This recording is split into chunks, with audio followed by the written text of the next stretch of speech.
10वीं बार लोकसभा चुनाव से लगातार सांसद रहे बृजभूषण शरण सिंह बीते शनिवार को सुल्तानपुर जनपद के सिविल लाइन स्थित स्वर्गीय सूर्यभान सिंह के घर पहुंचे, जहां उन्होंने दिवंगत पूर्व विधायक सूर्यभान सिंह के चित्र पर पुष्प अर्पित कर भावभीनी श्रद्धांजलि दी।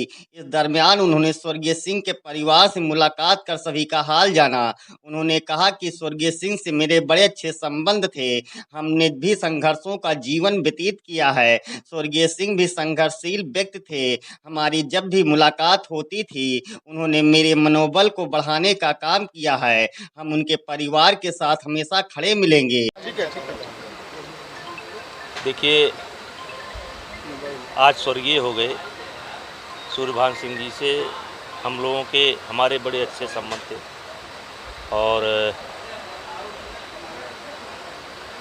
हमने भी बहुत संघर्ष किया है और ये संघर्षशील व्यक्ति था इनका। और जब भी हमारी मुलाकात हुई है तब इन्होंने हमारा बहुत मनोबल बढ़ाया। जब हम परेशानी में रहे, जब भी मिलते थे तो हमारा मनोबल बढ़ाते थे। आज हम लोग उनके शोक में आए हैं, भगवान उनके आत्मा को शांति दे।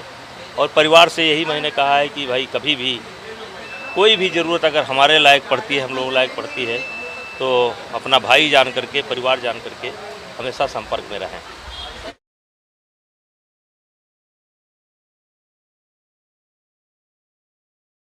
अब हम आपको बताते हैं कि बृजभूषण शरण सिंह कौन हैं। जनपद गोंडा के रहने वाले बृजभूषण शरण सिंह एक राजनीतिक व्यक्ति हैं। 10वीं लोकसभा चुनाव से लगातार सांसद रहे बृजभूषण सिंह इन दिनों काफी चर्चा में हैं।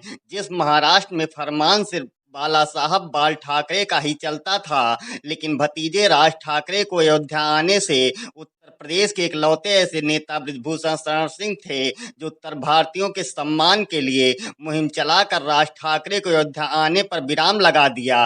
वहीं महाराष्ट्र सरकार में चल रहे राजनीतिक सियासत के सवालों पर श्री सिंह ने कहा कि शिवसेना का नेचुरल गठबंधन बीजेपी से था। चुनाव बाद उन्होंने उस गठबंधन को तोड़ा है। अगर वह स्वयं बीजेपी में नहीं आते हैं तो उनके ही अस्तित्व पर सवाल खड़ा हो जाएगा। महाराष्ट्र में जो है आपका शिवसेना का राज चला, महाराष्ट्र में सरकार को लेकर उथल-पुथल मची हुई है, क्या करना चाहेंगे? देखिए, शिवसेना का जो नेचुरल गठबंधन है वो बीजेपी थी और उन्होंने चुनाव के बाद उस संबंध को तोड़ा और आज ऐसी परिस्थिति डेवलप हो रही है कि अगर वो बीजेपी के साथ स्वयं आकर के नहीं मिलते हैं तो हो सकता है कि उनके अस्तित्व पर ही सवाल खड़ा हो जाए। वहीं अग्निवीर मामले को लेकर किए गए सवालों के जवाब में सांसद श्री सिंह ने कहा कि यह मेरी भी कल्पना थी कि बूढ़ों को छोड़कर सभी को एक ट्रेनिंग दिया जाए, क्योंकि बहुत सारे देश में योजना लागू है लेकिन यह ट्रेनिंग लागू की गई लेकिन पैसा नहीं है। यही मोदी जी की सबसे बड़ी भूल है। सर, अग्निवीरों अग्निवीर को लेकर के युवक जो है तो पूरे प्रदेश में जो है गाड़ियाँ फूट रहे हैं, तमाम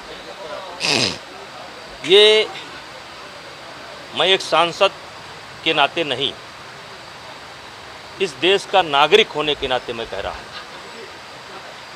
ठीक इसी प्रकार से योजना इजराइल में लागू है, किर्गिस्तान में लागू है, कजाकिस्तान में लागू है, रसिया में लागू है, सारी जगह जो भी देश है सब में लागू है। और उसी की एक तरीके से नकल कह लीजिए या वहाँ से भी प्रेरणा, और इस योजना जो बनी है, हम तो ये नहीं कह सकते कि हमने बनाई है, लेकिन हमारी भी एक कल्पना थी और मैं बार बार ऐसा कहता था कि कोई ऐसा होना चाहिए कि बूढ़े बीमार को छोड़ करके हर आदमी को एक्सरसाइज कंपलसरी किया जाए। ये योजना बहुत ही सराहनीय है। अन्य देशों में भी यह योजना है, लेकिन ट्रेनिंग है, पैसा नहीं है। ट्रेनिंग है लेकिन पैसा नहीं है। मोदी जी ने जो सोचा कि बच्चों को ट्रेनिंग दी जाए, लेकिन साथ साथ उनको कुछ पारितोषिक भी दिया जाए, शायद यही भूल थी, शायद यही भूल थी। आज एनसीसी के लिए सिफारिश होती है कि सांसद जी फ़ोन कर दीजिए, हमारे बच्चे को एनसीसी मिल जाए।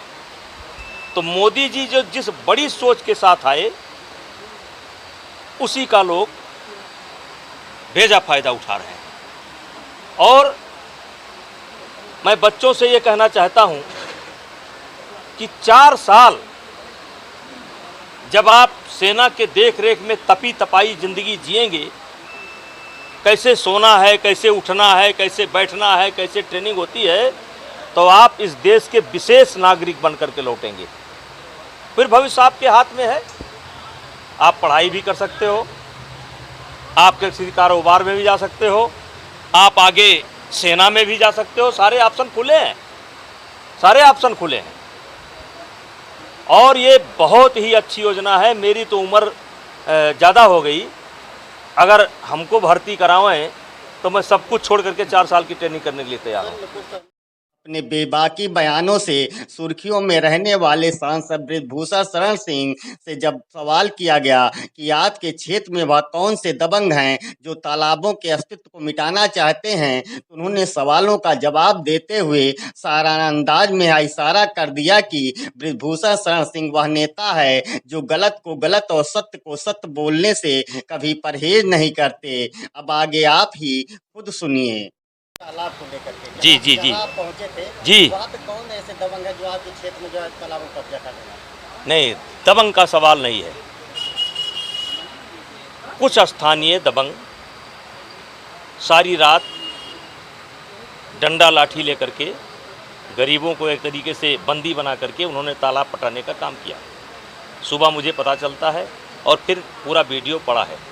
और देखिए, मैं अब जैसे कल एक वीडियो मेरा और पड़ा होगा, एक रोज़ मैंने देखा कि अयोध्या मुख्य मार्ग पर जो फ़ोटो लगा हुआ है मोदी जी का, योगी जी का, उस पर कुछ पोता हुआ है। तो हमने ट्वीट कराया, क्योंकि चुनाव बीत गए। आपने तमाम देखा होगा कि चुनाव बीत गए और चुनाव तक के लिए करना था, आपने भी देखा होगा। और ये अधिकारी सो गए, तो हमने ट्वीट कराया। तो दूसरे दिन सरकार ने एक आदेश निकाला और वो सारे हट गए। कल मैं इंटीरियर में जा रहा था, देखा वहाँ फिर वही हाल हमारे प्रधानमंत्री जी की और हमारे योगी जी की। तो कहने का तात्पर्य ये है कि सत्य बोलना गुनाह नहीं है, सत्य बोलना गुनाह नहीं है।